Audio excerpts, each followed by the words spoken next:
કોઈ બાબતની તમે જ્યાં સુધી કસોટી ન કરો ત્યાં સુધી એને પુરવાર ન કરી શકો. તમારે શ્રદ્ધાથી આગળ આવવું જોઈએ અને દેખીતી રીતે અશક્ય લાગતું હોય તે કરવું જોઈએ. તમારી જાતે જ તમારી મર્યાદાઓથી ઉપરવટ થઈને જીવતા શીખવું જોઈએ, જેથી મારા થકી સર્વ કાંઈ શક્ય છે તે સાબિત થાય. કેવળ તમારી નાની સીમિત જાતમાં રહીને, તમારી મર્યાદાઓ ઓળંગી જવામાં ભય અનુભવીને કે જીવનને કસોટીએ ચડાવતા ડરીને જીવશો તો તમે કશે જ નહીં પહોંચો.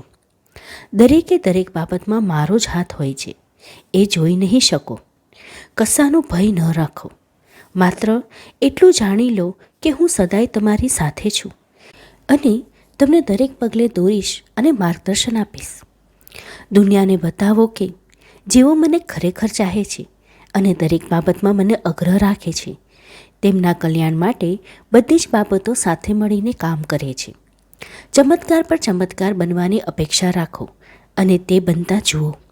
આ જીવન જીવતા અને તેને કાર્યશીલ બનાવતા શીખો.